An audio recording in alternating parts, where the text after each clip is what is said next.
welcome everyone. Those are in the room and those are online. Thank you very much for coming.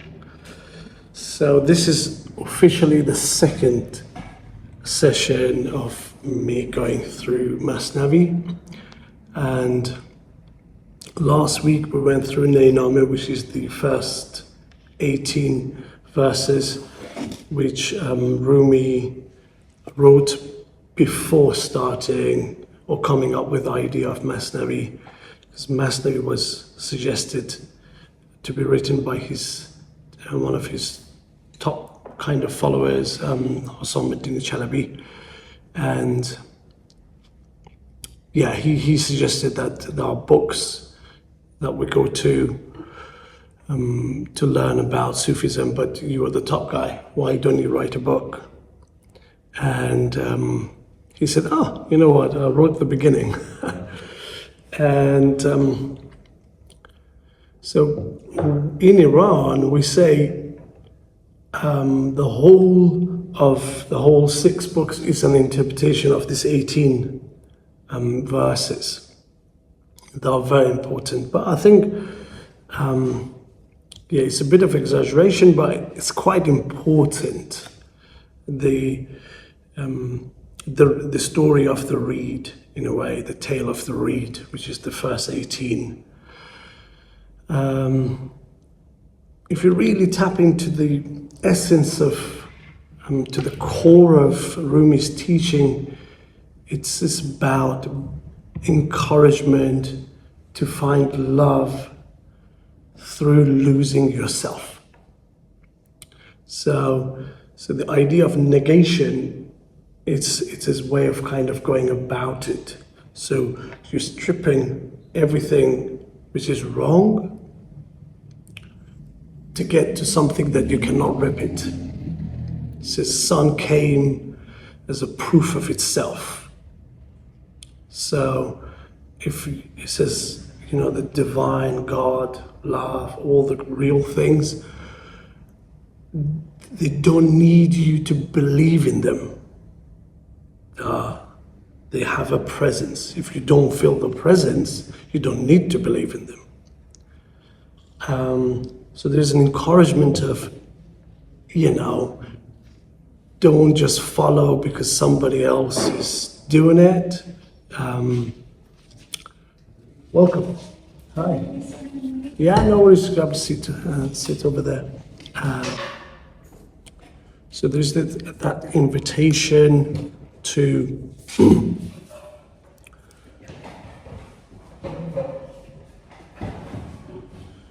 hello, welcome. There's that invitation of listening and receiving, but without believing. So within the other traditions of probably Abrahamic religions is all about like believing is seeing. But here he says, he goes back to, it opens the book with listen to the reed complaining, telling the tale of separation, saying, ever since I was parted from the reed land, man and women have moaned in unison with my lament. And, carries on, talks about, I'm looking for somebody who understands, who's gone through, who's got pain, or at least has some sort of pain, or gets a sense of, I've been separated from something more peaceful, grounded, and it's kind of, there's a longing going on, but not an idea, there's a sense, there's a strong sense. This is, I'm looking for that person. And so why reed? Why it says reed? In Persian, reed means nay. Nay in colloquial language means no. Nothing in a way as well, could mean nothing as well, which is, it talks about whoever's been separated, everyone who is separated far from his source, wishes back to when he was united with it. So there's that interpretation of Islamic kind of saying that talks about Inna lillah wa inna ilayhi raji'un, which means you go back, we came from a source and we're going back to the source. And La, even Allah, La is a very key word that Sufis start playing it with it. So this Al-Ilah means the God, or Allah, which means the nothingness, the thing that you cannot name it, put your finger on it. And then you've got this another saying called La ilaha illallah, which means there's no God except that God, the God. So the style that Rumi uses is through negations. There's nothing unless you get to something that doesn't need you to believe in it. Yeah. It's a funny kind of thing, isn't it? Because also like Jews and Arab Christians, they also say Allah. So like Jewish people and Christians from the Middle East say Allah. Yeah. As well. So again, going back to the Rumi's kind of style, it's so negation. It says Sufis are the one who are spending time, they are removing the dust from the mirror of the being. Their work is to remove all the dusts of the self. And then you're gonna end up with a heart which is like a mirror. And when the beloved comes, the mirror shows an exact image. Or whether inside, outside, so all you do is the process that the whole of the core of Rumi's teaching is you start removing anything which is not love, which is not the truth. And then what is left, it's just a mirror. Safa, it just talks about a heart which has that clarity to show or reflect the truth. But so there's this understanding that the ego will distort. So all you need to do is to get rid of the ego so you become able not to distort. There's this story, in fact, after this, we had time to go through the slave woman, which is kind of like opens up the idea, how he constructs his ideas, how he sees himself. But overall, as I said, Rumi's style is negation, removing everything till you get to that thing which is not a thing, which you cannot remove. And there's another bit actually talks about the secrets. مر همین هوش جز بیهوش نیست، مر زبان را مشتری جز گوش نیست. Only the senseless is this sense confided. The tongue hath no customer save the ear. So again, the idea of senseless, it's played throughout. The one that senseless is not the idea of the person has become dumb. It's a person who has no notion of self. Doesn't have that idea I was playing basketball in the past, and when I was throwing the ball, and then suddenly became self-aware, I'm really doing well. And after that, things started going bad. My focus and everything got distorted. I became self-aware. So it says, these secrets are aimed to be told to the ones who are senseless. If you're still, the ego is running the whole show, that's okay. You need to use, so there's this encouragement of to use love. So it sounds like there's an invitation to move beyond our egos. So yeah, but see, through negation, what you said, Yep. it's an active Okay. approach, but his approach is negative. You remove the barriers, and it says, curtains, and then something might come and lift you, take you to the other side. And how did you do this process? So that's why you read the book.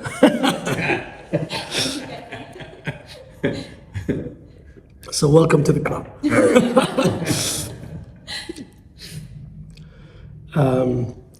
So we went through all the way to 18, verse 18. I can give you the link for the previous session. You can listen to it as well. All right.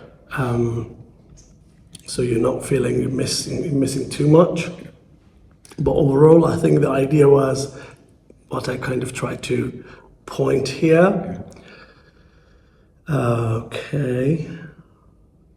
Just trying to. So what is the ego? Is it our own kind of sense of kind of like importance, or like selfishness that people tend to be selfish? Ego from Rumi's perspective, it's not as simple as that. It's not like you and the ego. It is you are the ego, which gets really complicated because we've been conditioned to act on egos and move them and just say, I'm angry, I'm lustful, I'm, envious or whatever, and now I'm going to work to remove it. But it says, you are fear, you are anger, you are lust, you are your consciousness. And then you cannot remove yourself. So the analogy that Rumi says, you are the blood. And washing yourself from blood is not your job. Blood cannot wash itself off blood. So that's why, so the whole of his book is geared towards you become aware of the self, yourself, self-knowledge. So through self-knowledge, that grip of ego become loosened and you become senseless or get closer to become selfless. And when that grip, the mind kind of gets an understanding of, oh my God, anything I think, anything my ideas, my ideals, beliefs, my understanding, conclusions, all that is ego. And I have to drop the whole thing. And that's really scary. Who am I without my traumas? My traumas are so close to me, they're so dear to me. They give me this sense of I have the right to be a victim, I am a woman, I've been deprived of all that. I'm a man, I'm from Middle East and everything. Association, identification, all that needs to just be understood that if you really love, if you want to get close to the beloved, you got to let go of yourself. You've got choice. If you really, if you're here, I guess you smelled something. Smell. That smell is all kind of needs in the beginning. Just to get an aroma of there is something that's worth me letting go of myself. And which is the dearest thing. That's the idea of Abraham took his son to cut his head off. You know, it's that dear. The sheikh of whatever his tribe, he's got one son apparently, but later found out because he's got two or whatever. Abraham or Ishmael was this between Muslims and Christians and Jews are there's difference, but the idea of like the sheikh killing his successor. But all this kind of turned into real things, I guess, over history, or maybe there were real things, I don't know. But Rumi goes to Quran, goes to Bible, goes to stories from Greece and other places. These are the religious stories, and he brings them in and turns them into codes. You hear the story and you think, oh, you have to do a zakat, which means like, give money to poor people. Is it really that? Because his idea is you are the zakat, you got to give yourself. The one you need to kill is you. And it just runs through the whole thing. And but he thought a better way to cross these ideas is through poetries and coded stories. And they had the Sufis had a kind of like sad story. I think it was by Masnavi, if I'm not mistaken. He said, "Ana al-haq, I am God," and they hung him. And so Sufi tradition became extremely coded from then onwards. If you get to a place that you just become so senseless, all you see is God, and you say, I am God, but in the state of that there is no me, probably you're telling the truth. But can that Islamic, Abrahamic kind of conditioned place accept that the man says, I'm God? The history showed they will kill him. So in a way, Rumi was the biggest scholar of his days. He was the biggest imam of Sunni world, which is over 85% of the Islamic world. Shias are like negligible compared to Sunnis. So he was the imam of them, the biggest one. And then he met Shams, who wasn't as educated as him. He didn't have any status. He was a wandering Sufi. And he came and challenged him, and in a way, he destroyed him within a few days. He was shattered. Rumi got shattered. He left his chamber, his students, his status, everything. And his students, his eldest son, his son got so angry with Shams. It's like you've got a son or a daughter, and she starts hanging out with wrong people. You try to stop your own child to go and not to hang out with them, and you fail. You go to that child and say, stop hanging out with my child, otherwise I'm going to beat you. So that happened. And then once they throw Shams out, and then Rumi and one of his sons managed to find him and bring him back, and then things got nasty and he disappeared. Did he go away and never come back? Was he killed? So Shams, yeah, Ilif Shafak in his kind of Law of Love or whatever, which is a kind of like fiction story of the events. She believes that the other son of Rumi killed him with his friends, or other students of Rumi killed Shams. So Shams was the guy who came to him and then shattered his ego. Obviously it's very painful, but the crack opened, and through the crack he became aware of something.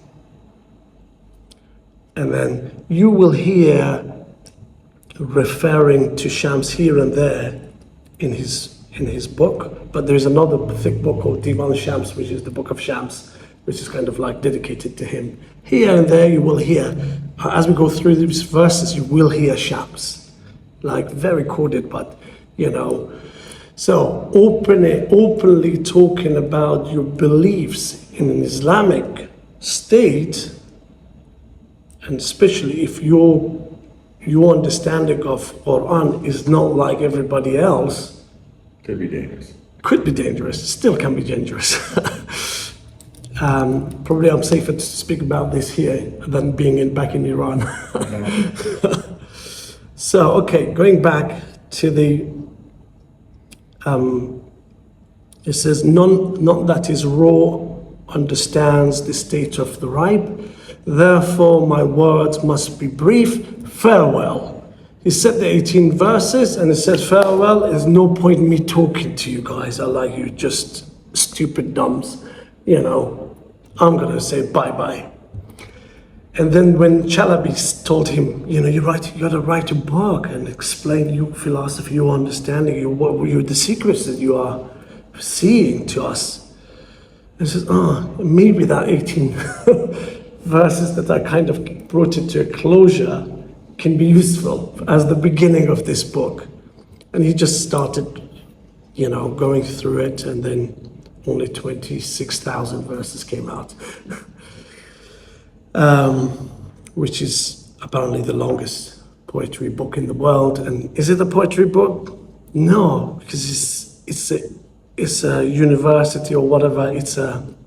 You can go through this and get a PhD. You know, it's an extremely coded and layered and sophisticated way of teaching you how to loosen the grip of yourself, and then allow something greater to come in.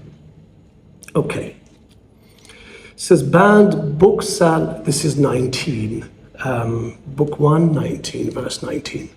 Band bogسل, my friends who are trying to learn Persian because of Rumi, they told me to read it very slowly, the Persian bits. So if it got boring, sorry guys. Band bogسل, باش آزاد ای پسر. چند باشی بند سیم و بند زر. O son, burst the chain and be free. How long wilt thou be bondsman to silver and gold? This is Masnavi Ma'navi, al-Masnavi al-Ma'navi. It's all spiritual. If you want to take it and you think you need to stay away from wealth and money, okay, that's one way of reading it. But I don't think this is the way it's this stuff been intended. So what is so dear to you in your own memories and psyches that you are kind of having a grip on it and holding it so dear to you? These are the silver and the gold and the diamonds. It says, free yourself. And these silver sometimes is the story of how you've been victimized. It's not all the good stuff. It's what you are drawing your identity from. Because identity and self are like hand in hand. If you don't have an identity, who is this all this memory belong to? It just suddenly the whole construction of consciousness collapses. Because there's nothing to attach it to. It's just memory of the past. But the moment you attach it to me, suddenly the whole thing grabs very tightly. It says, okay, start with the kill the baby first. So it's kind of, as a filmmaker, I'm a filmmaker, writer, I'm a writer-director. It's just like we have this thing in script writing, just say, kill the baby first. Because if you're attached to your ideas and your scripts and your stories so closely, you lose your objectivity. You become incapable of seeing or processing truth. So start with your baby like Abraham, kill it. And, okay. This seems to remind me of that image of a banana in a cage, and then the monkey goes to grab the banana, and then is now caught because he can't quite get the banana out. He's not going to let go. And I think maybe it could be a shiny thing like a gold or silver, or it could be these stories of our past and we're not going to let go. So even though we could be free, Yeah, you're anchoring yourself. I anchor. Yeah, these are the anchors. The goals are the anchors. Whatever is dear to you, could be that belief system or your value system, even your gender, religion, could be anything. Sufis believe that dervish means the poor one who doesn't have anything, who doesn't have a thing. So within the traditions of Sufism, if somebody comes and says, I'm dervish, he's not. Because he just actually created something that he's attaching himself to. You gotta be okay with being nothing. And I then, think that's the same for most people. Like, most people have got nothing. You might get a minority, you might get a few people that might be favoured by the system, but most people are just nothing anyway, so it doesn't make any difference. I mean, it's no difference. Like most people are nothing anyway. Like, most people don't have anything. Only a few of like people that are kind of approved of or well liked or accepted. yeah, but They may have something, but true, the state of death, when you are just died, they want to put you in the grave or burn you, what are you left with? Your memory, what can you carry with you? Your memories, your traumas, or your money, what can you carry? So that's the state he's talking about.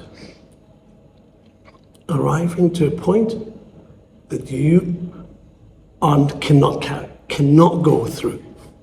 You got to leave yourself behind, and then may something come and get you, pull you in. It's not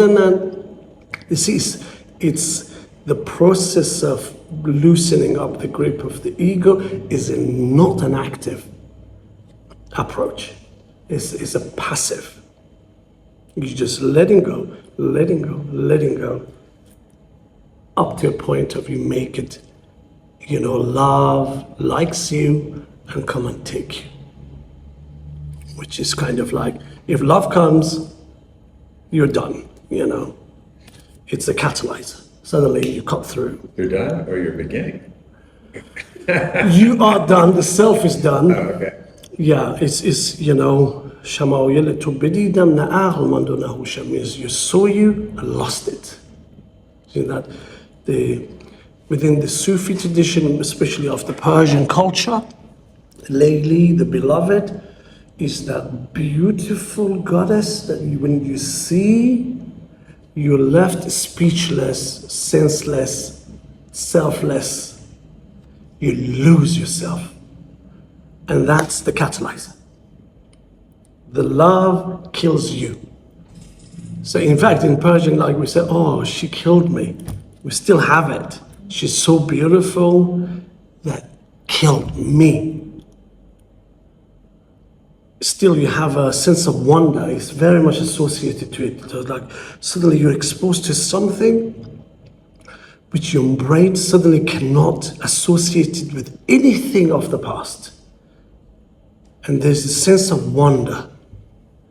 And that's the senselessness. That sense of wonder. And then maybe you just taste it, that sense of wonder for the rest of your life. You're working so hard to go back to that sense of wonder again. You may not get it because we've been taught that we need to do this and that and that and that to get there. I went to a Sufi center in East London. We're talking about, like, oh, it takes 14 years to do this and then this. And you go to even Orthodox Islam is all about structure. There's a structure.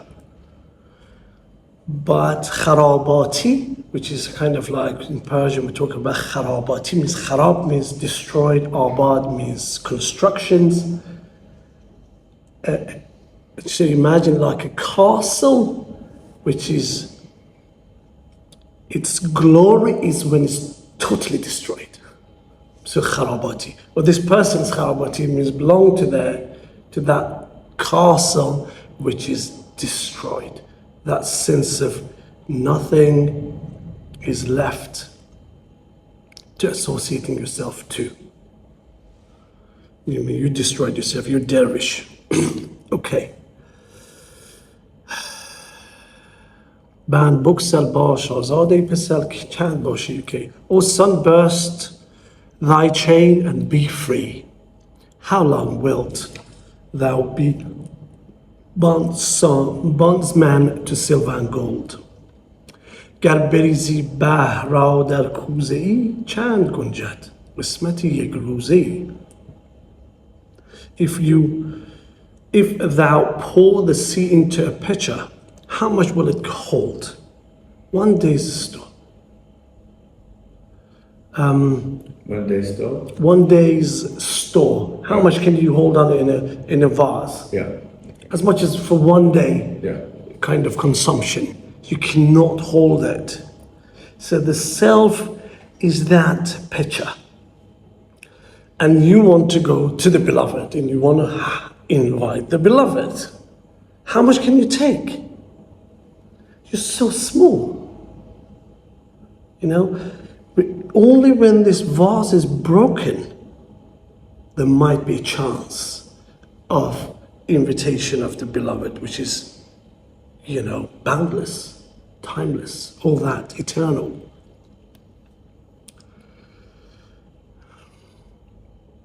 کوزه چشم حریصان پر نشد تا صدف قانع نشد پر دور نشد. The pitcher, the eyes of the covetous never becomes full.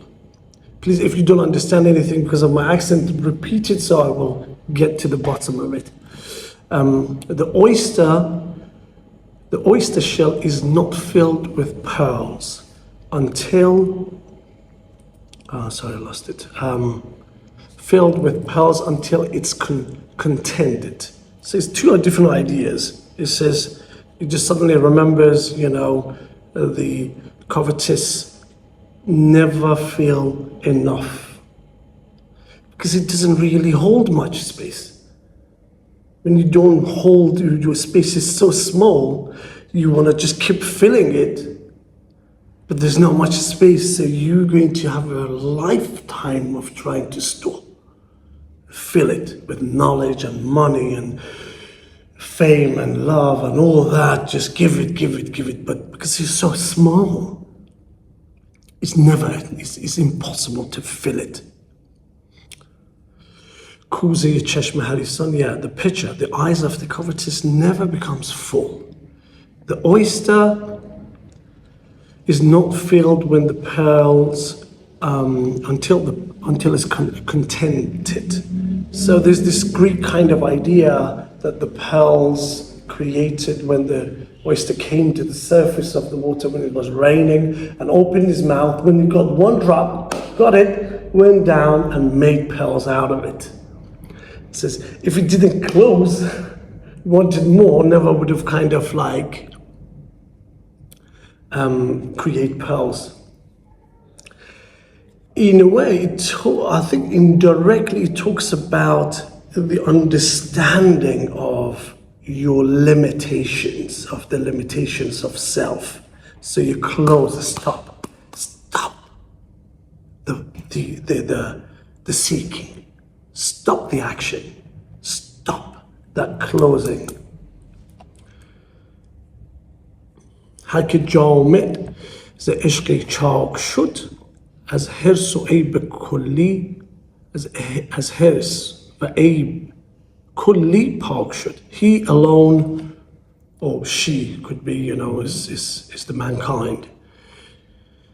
They alone who garment is rent by a mighty love is purged entirely of covetousness and defect. So,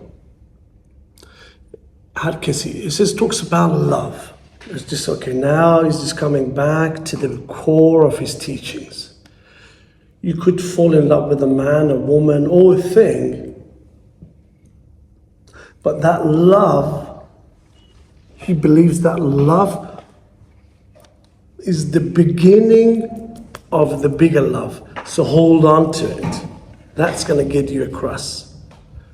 We will talk about it more in the stories. You know, there's more referral and more kind of opens it up. But it says, whoever, because of love, kind of torn apart his shirt and like, you know, I'm going to defend you, I am with you, I'm going to stay by you, and that kind of fierceness.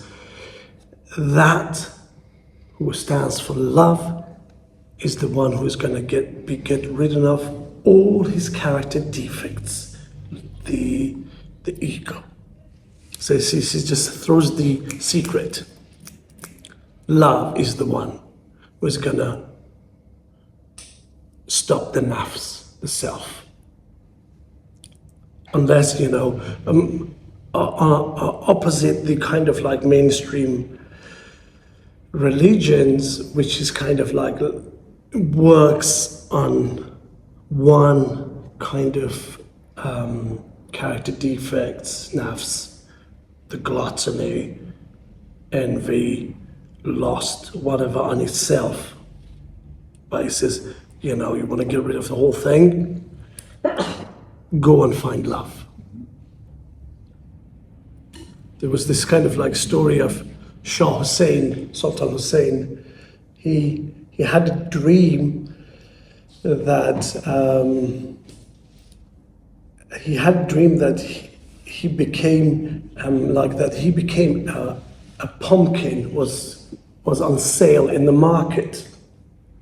And because of the reason he turned into a pumpkin was because he didn't have love in his life.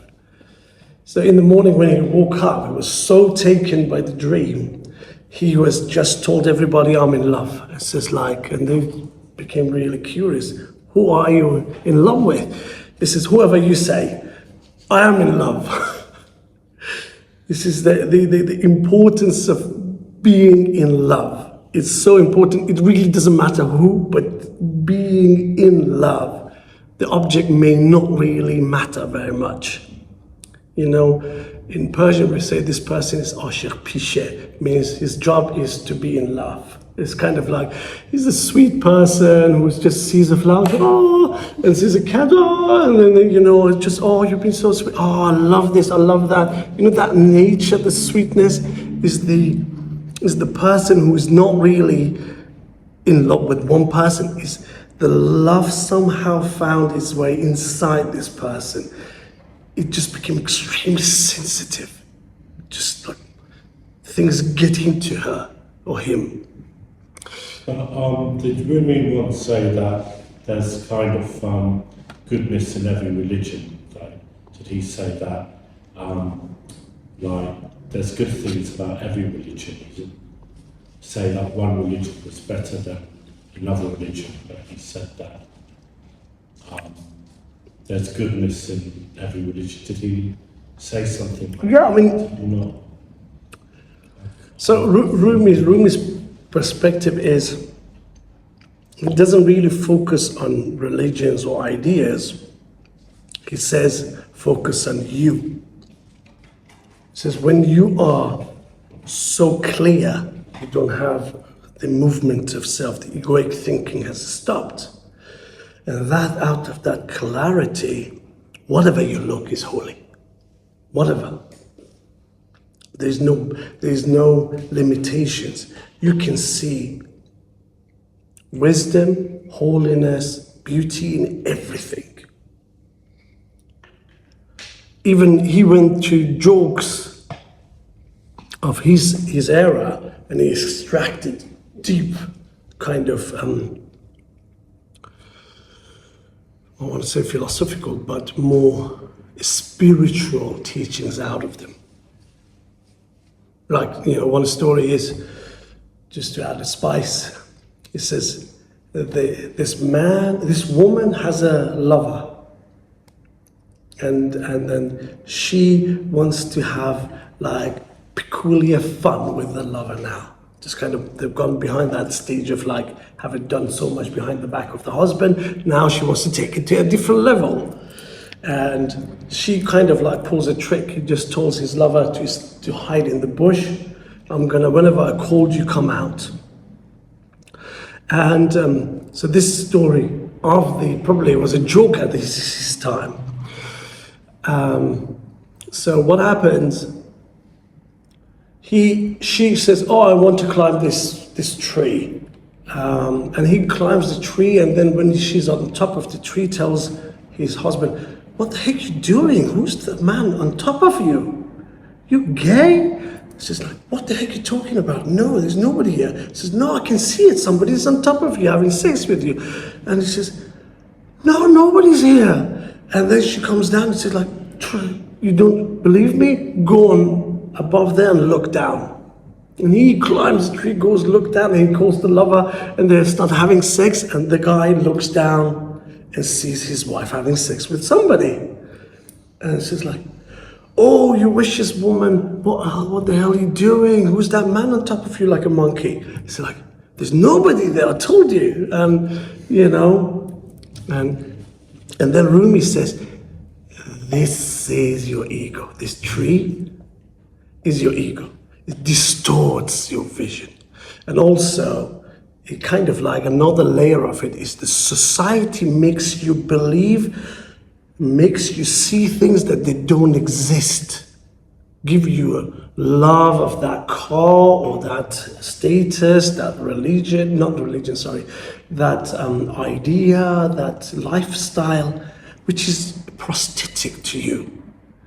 They give it to you through manipulation. You get manipulated by two things, by the society, but internally by your ego. Your ego distorts your vision. So what you see is not what's real. You look. Are you talking about illusions and delusions? Like society can try to give you illusions or delusions of something superficial, rather, like a superficial kind of thing, rather than something deep and meaningful. Yeah. Mm-hmm. Exactly. It's not what is you really want. That's why it's very complicated for us now to find out what we really love. Because from childhood they told us what we love, what we need to achieve. It's really difficult. And then you see things, you want things, which is not what you really want. So as you can see, he goes to jokes and stories and things and extract deep spiritual teachings out of them. And it gets even worse. Wait for it, book 5. It just gets really nasty. His examples are like he gets angry and just says, "You stupid or what?" It's like a donkey and having sex with a donkey, and then you will destroy you. You think ego is soft and sweet, you want to make peace with it? So he just has this kind of so Rumi is not always sweet. I think that's the, but he just kind of believes that sometime a person is asleep, kind of voluntarily sleeping, you try to wake them up, and they just pretend and they don't wake up. You just need to give them a really good school slap to just wake them up. It says, he uses the kind of really harsh language sometimes to give a shock, to come out of that sweet kind of sweetness of hanky-panky kind of hanky-dory ideas, the world. Just wake up. He has that attitude. Just as, هر که جامه عشقی چاک شد, whoever whose garment is rent by a mighty love is purged entirely of the consciousness and defects. So love will get rid of all your character defects, not even one, all of it. شاد باشی عشق خوش سودای ما. ای طبیب جمله علتهای ما. Hail, O sweet-thoughted love, thou that art the physician of our all ills. So here is a sweet-thoughted love. Soda. Soda is an illness. It's like melancholy, melancholia. But I think here some people say that whose translation is this? Is Nicholson's. Nicholson kind of like didn't quite get the soda. Soda means also trade in Persian. But here it says khosh soda means it's sweet melancholy. So Abu Ali Sina Abu Ali and some of the physicians at the time, I think even Freud up to the recent days, they thought love is a disease, is madness. So, and then he says, okay, but it's a sweet disease. It's a disease, but it's a sweet disease. And it will thou art a طبیب جمله علت ما. It's a sweet disease that is also the physician that solve or is the remedy to all our illness. So it's an illness that is the answer to all the other illnesses. So it's that sweet intoxication of love, that sweet melancholy. Yeah, it says love is that illness that everybody thought up to that time is a disease. It's a disease that is the remedy for all the other diseases. ای دوای نخوت و ناموس ما، ای تو افلاطون و جالینوس ما. The remedy of our pride and vainglory, our Plato, our Galen. So again, love, it says, just carries on. It says, it's a remedy to our pride and vainglory. It's our Plato and Galen. So these two are famous for being, physicians. And I know Galen was, Plato was the first person apparently had looked into spiritual kind of nature of the diseases, kind of like identified. Some of the religions have a spiritual root. And the other one, Galen was a his teaching, his medicine style is still is, I think, in some circles of people in the field, they are referring to his style of. Apparently, he was a genius. He could have apparently cured any disease, and Plato was famous to somebody who was a doctor of like a psychologist here at the time. He says love is your physician and your psychologist in a way, just simple, keeping it simple. There's a quote that says, there's no remedy for love but to love more. To love more, that's the only remedy for love. Yeah. To love more. That's so sweet. But again, it's not an action. It's if the ego wants to love, the whole complication starts. So you have to be careful. Love is not an action. What is it?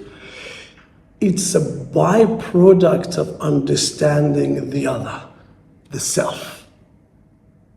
The byproduct of understanding the self, something comes out, which is the boundary between me and you drops.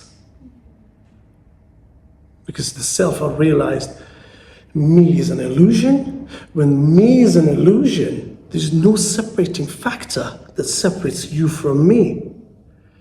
I'm looking, it says مردان خدا پرده پندار دریدند یعنی همه جا غیر خدا یار ندیدند.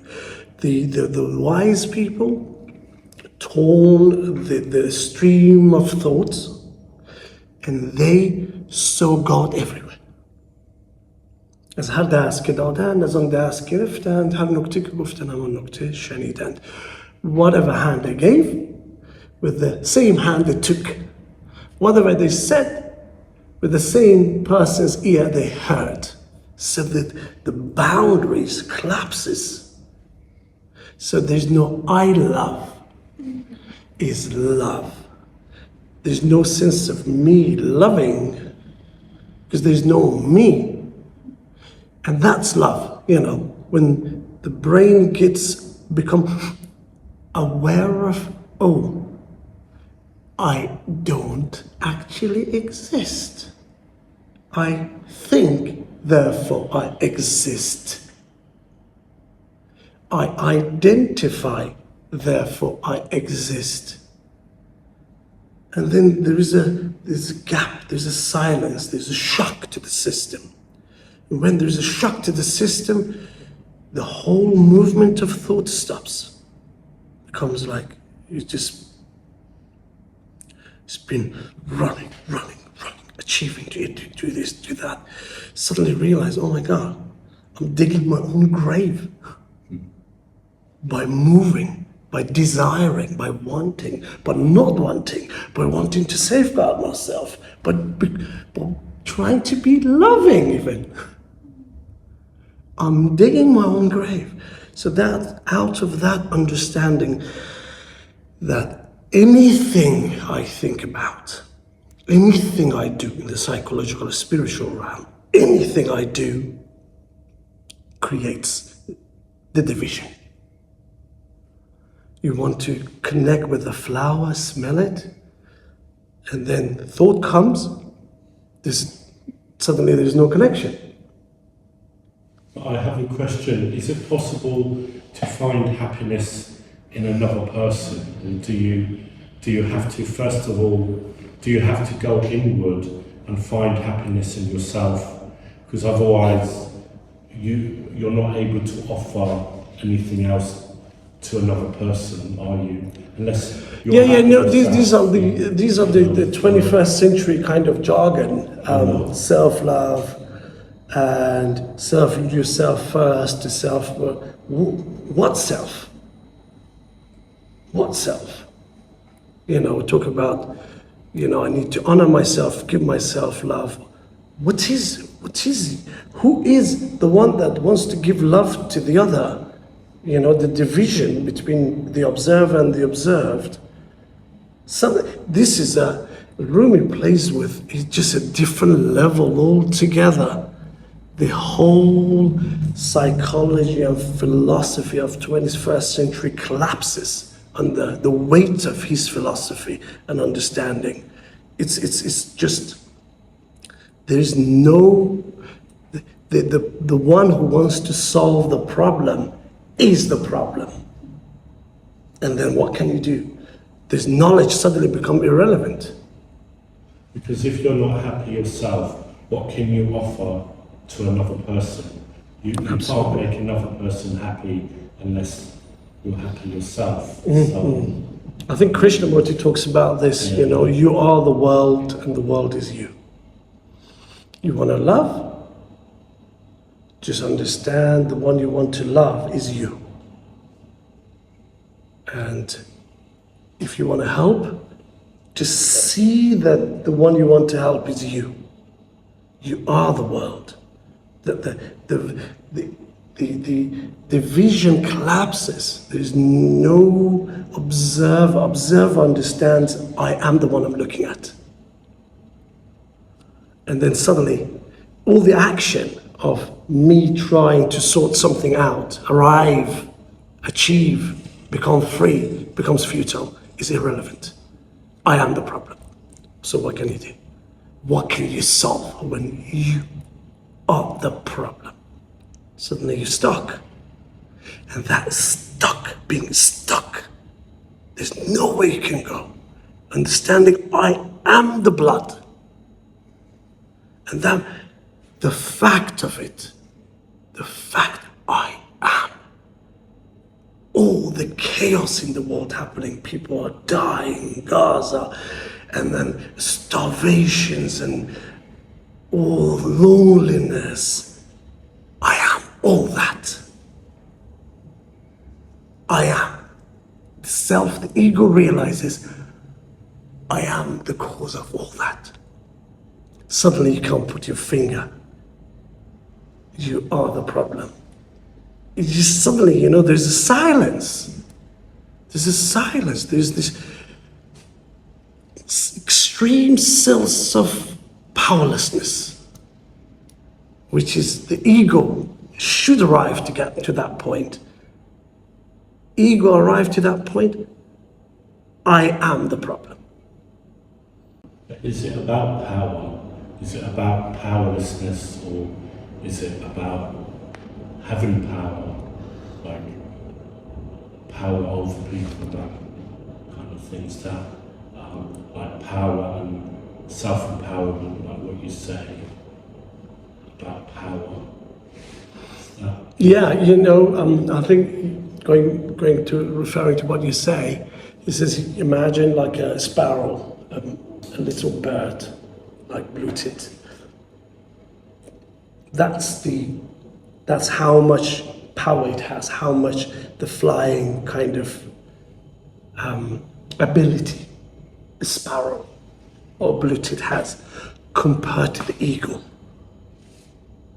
It says, ego is the sparrow, is that little bird.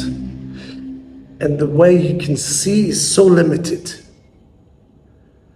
But when the sparrow stops, and then the ego is coming to play, which is the essence, which is your true existence, which is not you, but it's in you, which is the paradox. When I understand I am the problem, I stop. Suddenly something comes to play. They call it higher power, whatever you want to call it, that nameless with thousands and thousands of name. That comes out, and then you feel the power. Suddenly, everything is possible. Before that, I was lonely, scared, so weak, I can't do it, it's not possible. All that confusion, I want that, no, I want the opposite, I am this, I am that, all that chaos. And then there's the understanding. I am the problem, I am the blood. So, surrender. And the ego surrenders. Me surrenders. هنگام سجود بر خاک بنه آنچه که در سر داری. When you're doing your prayer, Islamic prayer, you put your head down on the ground. It's the action of putting the self down to the ground. Rumi says, when you are doing your prayer, put your ego down on the earth. So that's submission. So Islam means surrender. Muslim is somebody who has surrendered the self. Obviously, it's lost all that meaning. It's kind of like it's diluted, and now Islam found through all these years found different meanings, and there are apparently 70 different branches of Islam. And what is what, God knows. But the core idea is to surrender myself. Because I am the problem. Okay. Does that help you to be more mindful? Does it help you to go inward and to be, to be absolutely, because the brain is day and night, and then through the night dreaming and everything is concerned about the self, non-stop. There's no break. When it stops, suddenly there's awareness. But, and again, going back to the school of Buddhism and yoga and Hinduism and a lot of schools, they want to cultivate awareness through ego, through attention, through focus. But Rumi's is negation style, You drop what is not true, and what is left is awareness, is love. It's not an action, it's a retrieving, going backwards. I don't know whether whether Buddha taught that or in Vedantic kind of teaching is that, but what is there is not real, it doesn't work. You gotta really withdraw yourself outside of the society. As a monk, not to see a woman, not to get tempted. You gotta withdraw yourself, otherwise the self asserts itself. In order to get silence, you gotta go into a cave. That's not the teaching of Rumi. It says you go and dance in the middle of all the game and circus, and then you find joy. Not retrieving, is going into the middle of the war. You know that spinning that whirling dervishes do? They call it muqabele. It became romantic thanks to Turkish kind of approach, or whatever, whoever was into it. So in Persian kind of war or martial art, they held two swords like that, and they spam, like it's called muqabala, means fight. It's a martial art. They spin like that, and they attack. And they kill, become a killing machine. So he says, and then Rumi took it on and turned it into a dance, and they slowed it down. and it became something holy, you know, everybody starts really trying to be like Rumi, but Rumi always said, just be yourself. You might want to just do something else.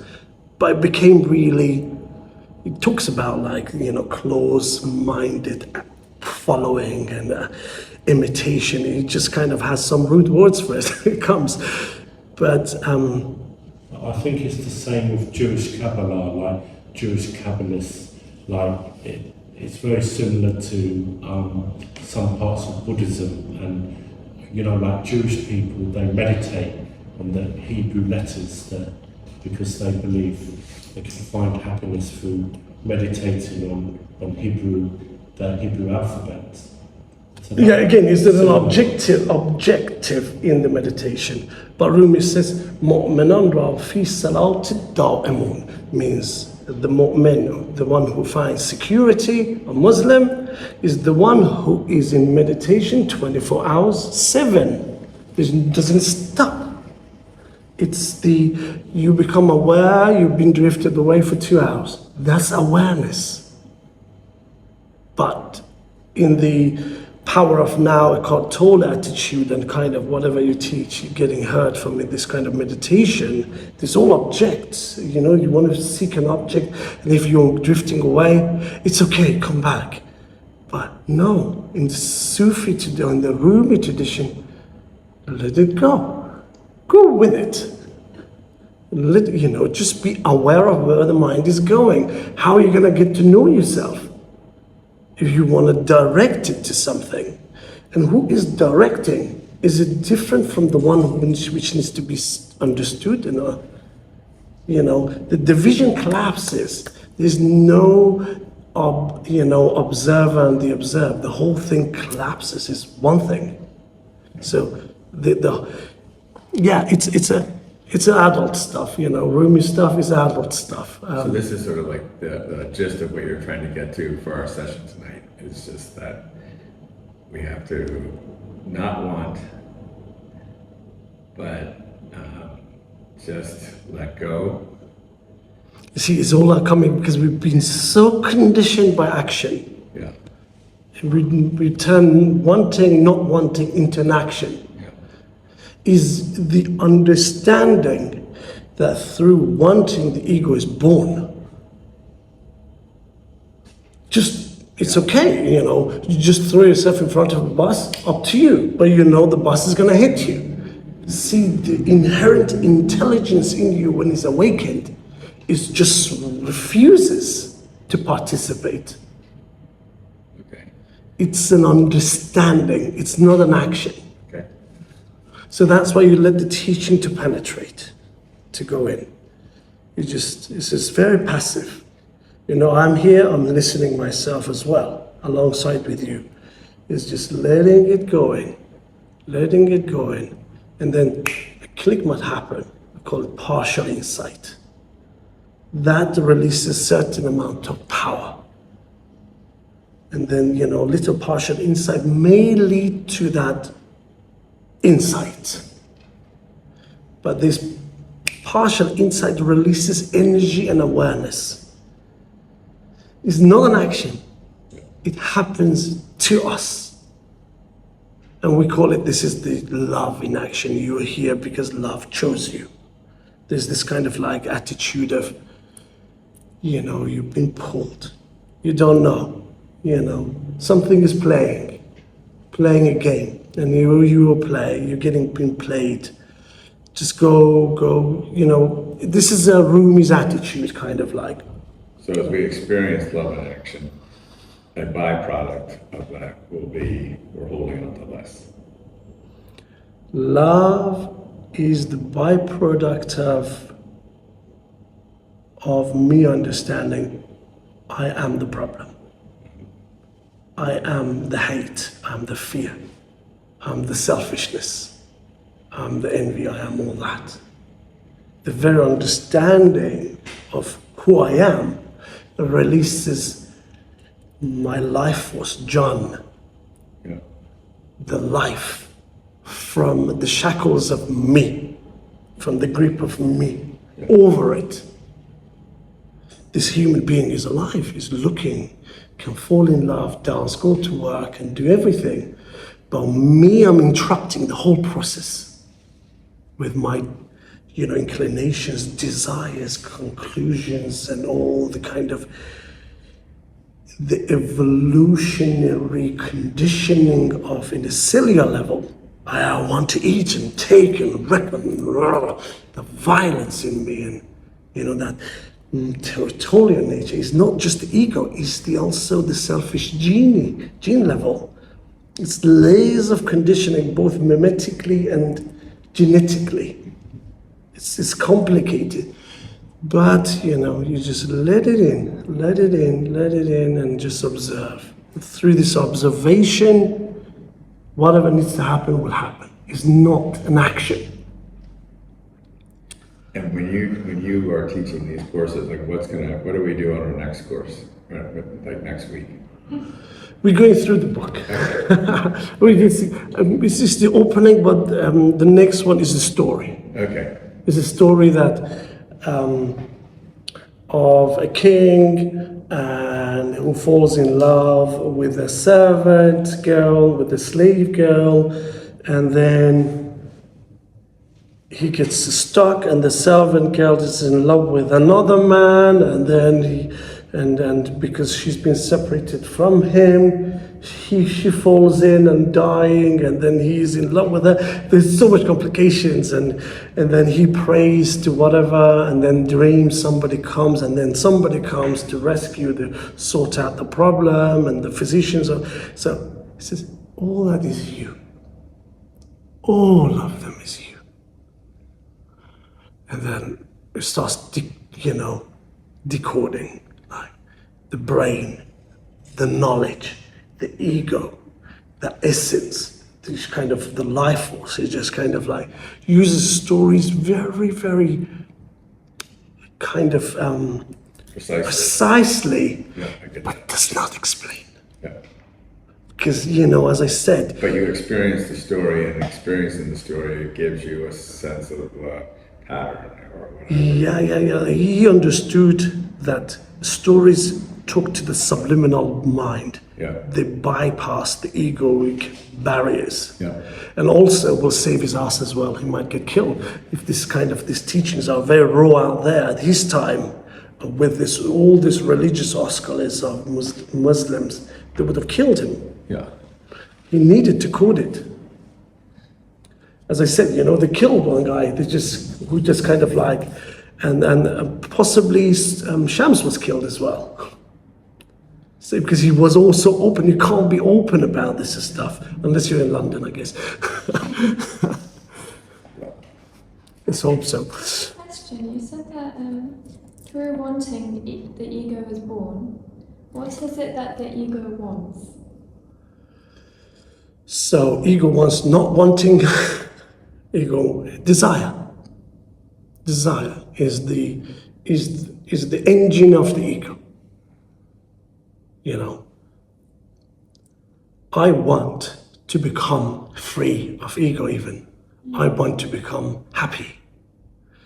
I want to be enlightened. I want to go to heaven, not to go to hell. This is, suddenly the brain is given tasks to do, right? It works like a radar. You're giving it something to do. And then hence it's got something to do, it's not going to stop till get it. Especially if it's understand that getting this will save the me, will non-stop wants to. You know what an animal does to save its life? Our brain, unfortunately, have become so closely intertwined with ego that is happy to kill me to save the ego. And stories have been told about reincarnation of this and that to save the ego. They don't want to lose the grip of me. I don't want to die, you know. I don't want to end. I want to live. Even when the body stops, I want to live. You see, I want to live is a desire. Isn't that ironic? Because the divine or the beloved is eternal, there's no death. So why would the ego want to live when, if the ego surrendered, it could live? Like, not it would live, but... The ego doesn't know it doesn't exist. Ego is gripping so tightly to life because it has no understanding that's an illusion. Because if it understands, it disappears. Through wanting, it keeps itself alive. And that's what it knows. So the end of desire is the end of ego. In the end of it, there's more, why he wants to, you know, why? What has he done?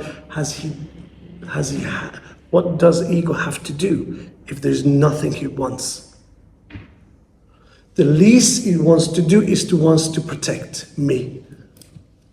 If you say you're stupid, you're blah blah, I get hurt. So I distance myself from you so you don't say something to me so I don't get hurt. So that's a desire. I want to protect me. But going back to the read, in the first one, if you go and listen on YouTube, the Sufi is the one, all the kind of blockages inside, it's been removed. There's nothing to hit. You say you're stupid, or well, as if you're talking to a cow. It doesn't get it. It just looks at you. Who are you talking to? What are you referring to? Because the ego is dropped, and then what is behind that laughs. It's like, who are you trying to touch who with your words? Because it's not made of image. You can't touch it with an image, with a contradictory image. I'm holding this image of myself. I'm a clever person. I have to be respected because I'm a human being. I'm this, that, all that. And you come and you disrespect me. And I get hurt. And I isolate. And I feel lonely. I want to be loved. But if I want to be loved, I need to go out there. And if I go out there, they're going to hurt me. You see, I get stuck in this world of ego. The least it wants to do is to protect. But, we've got a book in front of us that helps to just kind of release this. It just becomes stupid, like childish game, Honestly, you just go through it, you just realize, oh my God, I've been doing so much studying and so much like trying to kind of incorporate the code of conducts of the society to do this, that, just to protect me. In the Sufi traditions of Calendar traditions, you know, which Shams was belonged to that tradition, they actually came and poked people, so they swear at them. They actually went and did. Just saying, when the Muslims, they pretend they are smoking marijuana or drinking wine. You know, in an Islamic kind of state, you go and do that, the whole thing is going to turn against you. They did that to break the respectability. They saw the respectability as the biggest trap of the ego.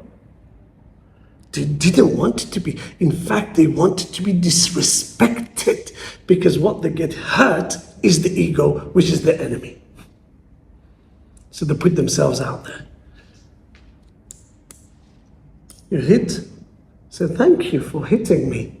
It's the common, it's the common enemy. You know, my being, my life force is also suffering from the one who's hurting. So hurt more. So there's a story about it as well. You know, Rumi talks about, like, there's this oshor, which the more gets hit, the more fat and big and gorgeous it becomes. Obviously, those times of getting fat was a virtue. Samin, like a very kind of popular name amongst Muslims, it means fat, the fat one. So it's like celebrated. So, yeah, invitation of come on, hit me, like a Fight Club type, you know, come on, beat me. I'm not defending, just hit. You know, we were going to, I was part of another circle like this for some years, and there was this kind of attitude of, like, every now and then one person was going to the hot chair, and the whole circle was telling against this person. Tried anything, story knew about the person or anything they observed, used it to hit, and hit. That person was about to crack the person. And some people, but you know, this wouldn't happen in the beginning of the kind of like the circle. It will happen deeper, like the person realizes, oh, this is good for me. So stupid, you're dumb, you're this, that, so thank you. Isn't that part of your story that you started with from Rumi and Colette? Who was the person that Rumi invited in and Rumi's son might have killed? Oh, Shams. Shams. Didn't Shams also sort of do that for Rumi? Shams forbid Rumi from going back to his classes. He just kind of like, he actually made Rumi to go doing things against the desires of his people. Which is also a trap. Rumi's doing what the people desire. He was up to then, but Shams was telling him, okay, now you do this, and even apparently once sent him to go and buy wine from the Christian. So this is the Imam of Muslims of the world going to the tavern to buy wine and bring it home. Yeah. So what will happen to that, his reputation? He did things like that to Rumi, that his son got so hurt, and then everybody attacked Shams. Because their identity of Rumi was being ruined. Yeah, they invested on him. Isn't that what we're here to do, is just look at all the different ways our identities show up? Yeah, exactly. Yeah. Yes. So we got sidetracked. Okay, we carry on. Do we go to 8 o'clock? Is that about Let's aim for 8 then. 8, okay. So, pardon? Yeah. Yeah. It's just never ending, right? Okay.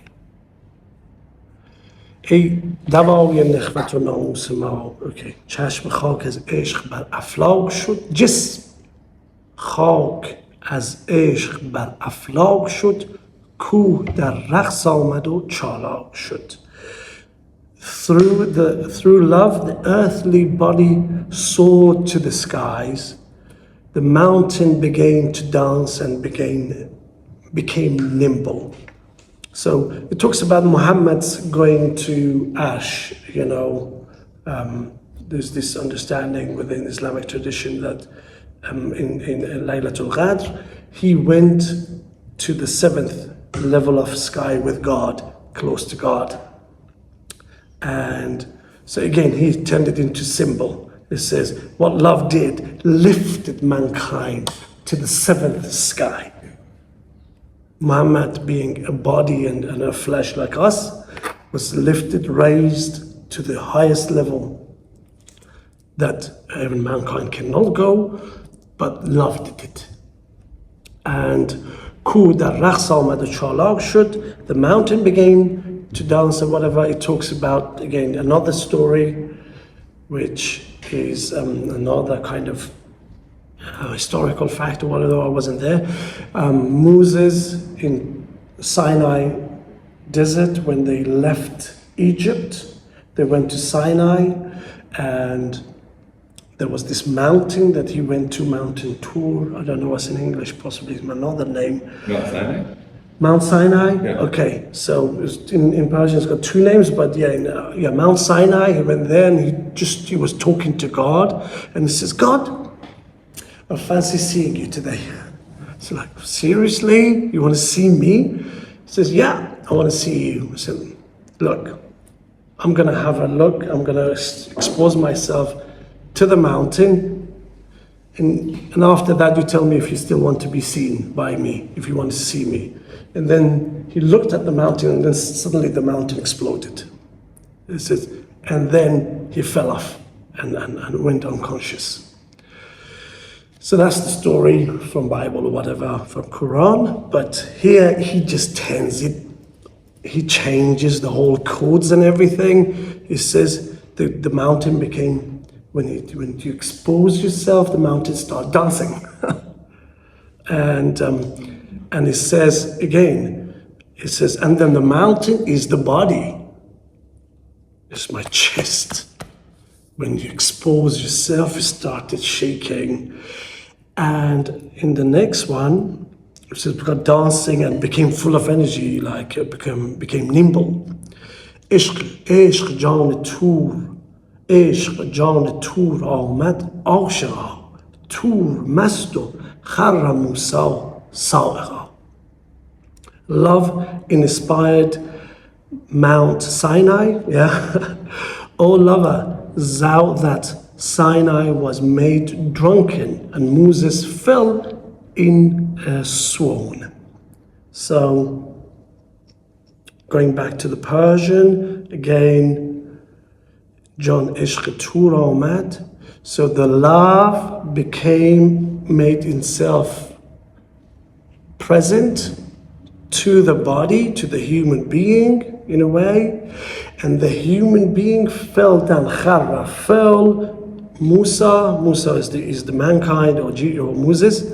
Sa'a means falling unconscious, going back to senseless. Yeah? So love showed itself to mankind, and the mankind became senseless. So it's not, again, love shows itself, and suddenly you're going, you travel. You are going across the time space. You're going to the other side, as you said. But again, these are all Quranic stories. He went there, and Rumi said, you took it too literally. This is spiritual stuff. These are spiritual stories. And in Persian, we call it the Persian Quran. Called Masnavi Persian Quran. We say it is Quran, but it's written in Persian. Because it's just used Quran as its basis, but draw something out of it that, actually within Islamic tradition, they actually have huge, from Shia, Sunni, across all the traditions, have so much respect for this book. And he's just not saying what they say either. And it's just like, I'm confused, but let's go with it. It looks like Rumi and his work has become the the meeting ground for humanity, which is the beauty of it, you know, whether you're Sunni, Shia, or Christian, or Buddhist, or whatever, non-believer, you meet. So what are Persians? Are they Sunni or are they Shia. Shia? Shia, yeah. And Rumi was Sunni, but they have so much respect for him. But, you know, I say Sunni, but he arrived to a place of being nothing, became dervish, so not identifying with anything, because through identification, remember, me is born.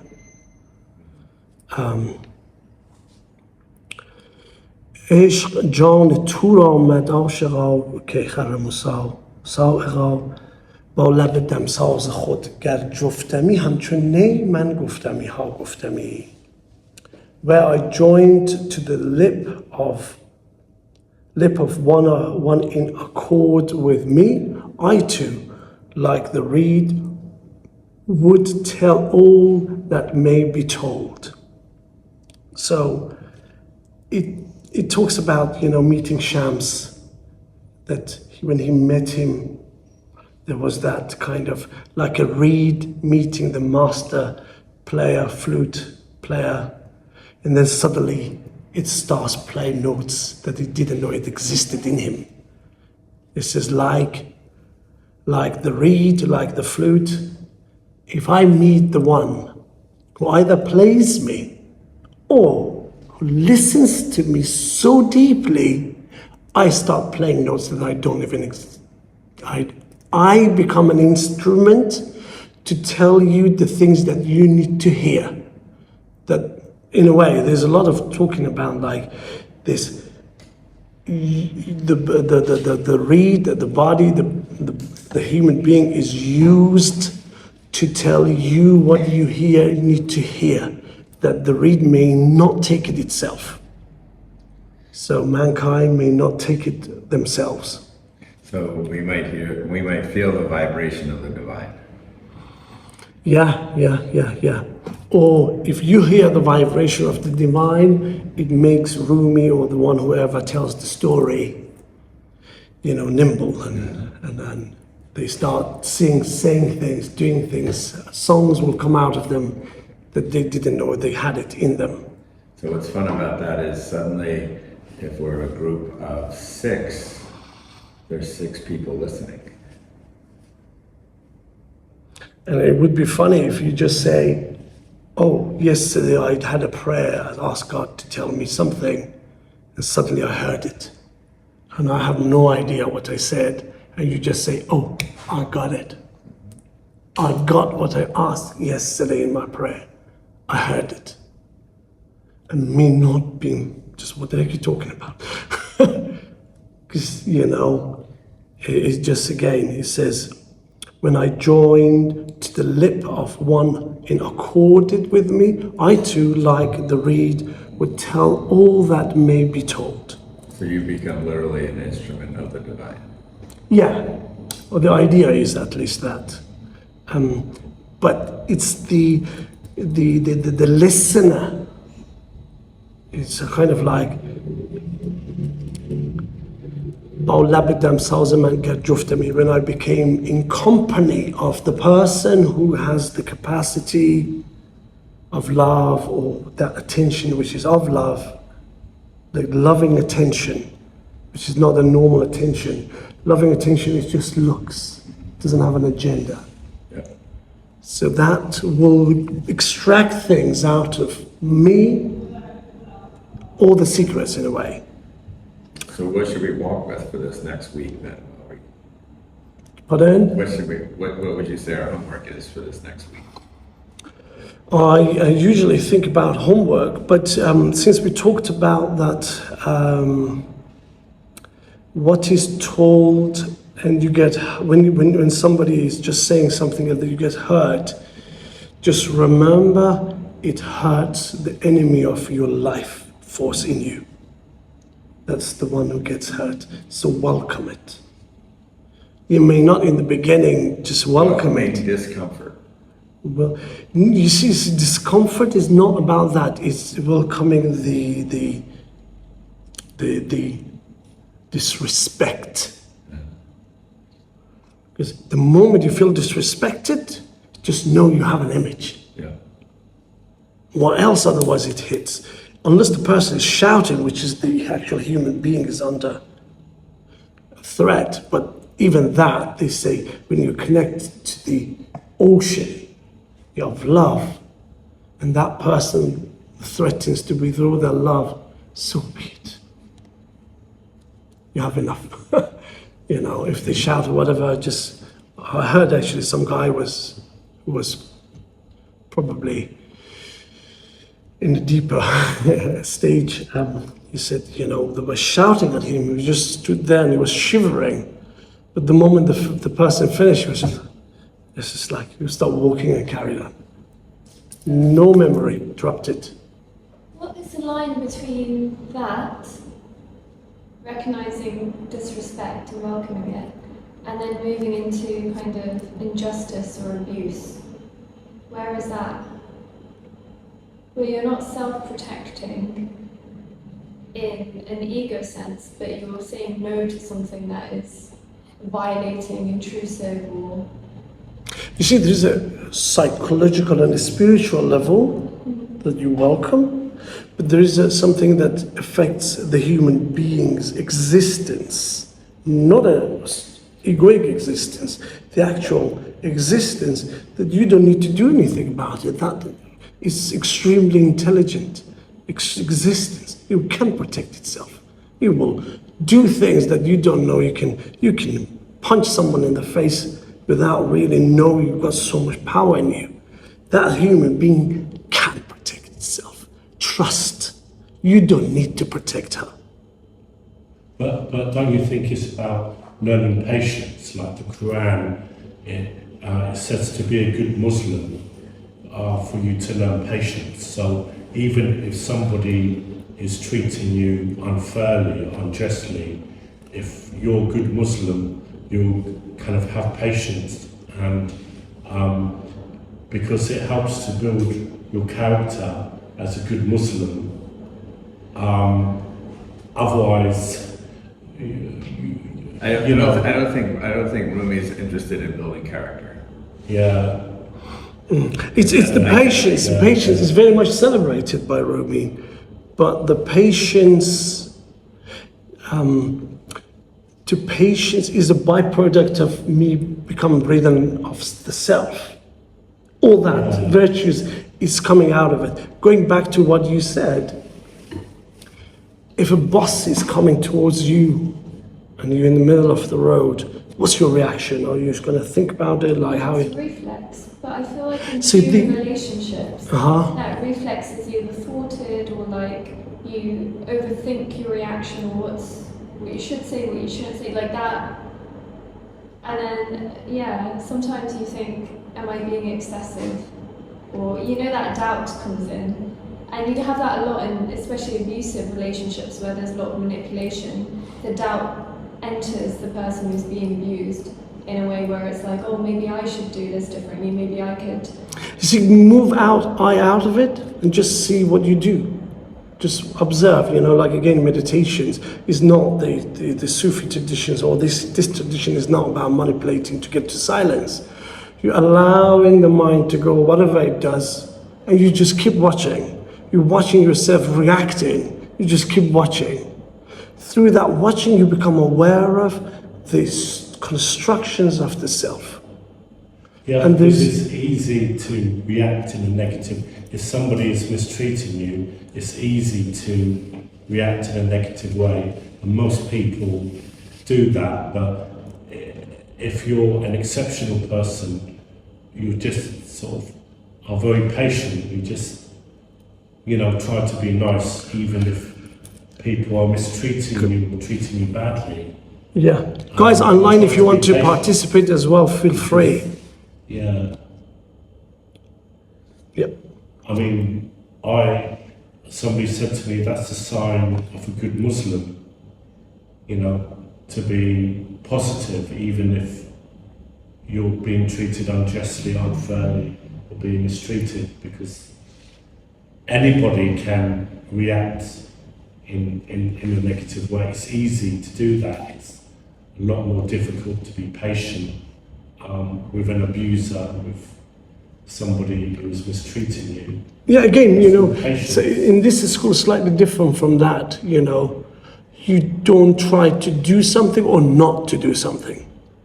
You're just letting the human being do whatever it needs to do and watch.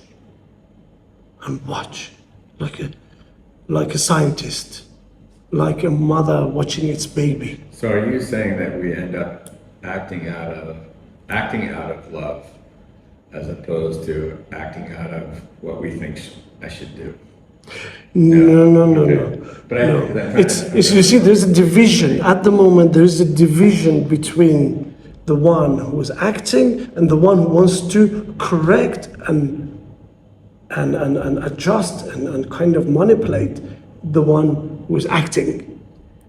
There's a division between thought has divided itself. Divided itself into me and the self. And wants to control self and wants to make sure the self is doing the right thing, is will protect itself or not protecting itself, is patient or not patient. By allowing the person to do whatever it needs to do, the division is broken, is collapsed. There's no division, you become holy. And when this become holy, the learning starts. It's up to that point you wanted to just kind of like do this, do that. It was a very cunning trick of the brain to carry on with the ego. Just know the one who is shouting back or receiving it is the one who's looking. So there are not two people. Is this something that... Or you think there are two. Is this something that the stories will help us with? Yeah, I can tell you the story. It says this guy, the teacher asked his student to go back in the back room, bring me the jar. And he comes back and says, teacher, there are two jars. Which one shall I bring? He says, you cross-eyed, stupid person, there are one. And he goes back, comes out, you're pulling my legs, there are two. And he says, okay, break one, bring me the other. And he goes and breaks it and comes back and says, teacher, I broke one, the other one disappeared. This is a story from Rumi. There are not two. The one who wants to make sure you are acting from just and, protecting yourself is the one who is playing the victim.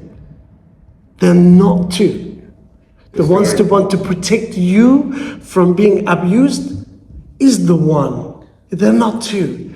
And in the division, you lose so much power and clarity because you think you are two.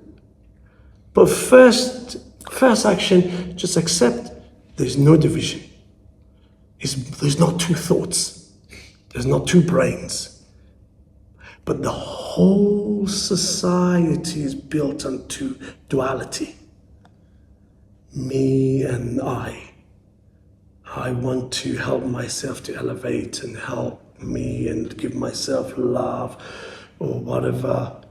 That business is a business in the hand of 8 billion people, and you want to go against it.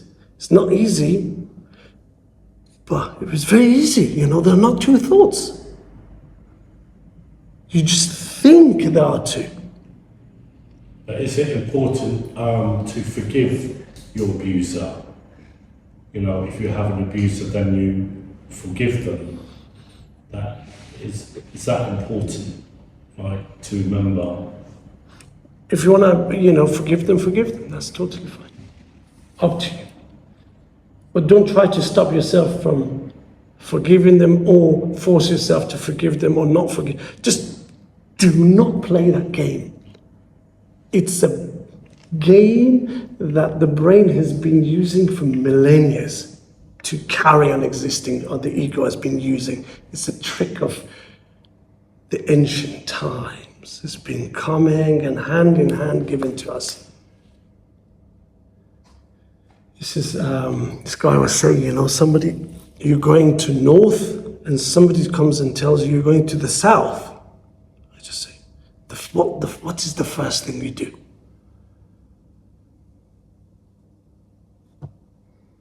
What is the first thing you do? Double check where you're going. No, I'm going north. I'm going to north, and somebody comes along and just say, hey, you want to go to north, but you're going to the south. What's the first thing you do? Turn around. First thing you do, I think, is stop. So it's like, you and the one you want to protect, to elevate, to improve is the same thing.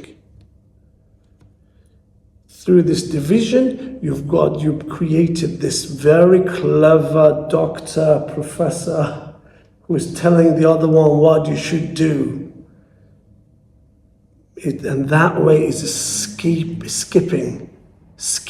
that trap of accepting I'm stupid, I'm naive, I don't know what the fuck I'm doing, what's going on. Acceptance of I am extremely shallow and stupid, and I've created this stupid world around me, and my only justification is, look, other 8 billion people are doing the same, so I'm right. But so that I'm stupid to think that I actually want to go north. No. You see the structure of the division of me And the person saying I'm going south. and the one who I want to take it to the south now. I want to help them to turn around. Yeah. The division. Yeah. But, be patient. It will click. Okay. And I hope for me it does as well, at least. Yeah, thank you very much. Guys, online, any questions, any observations?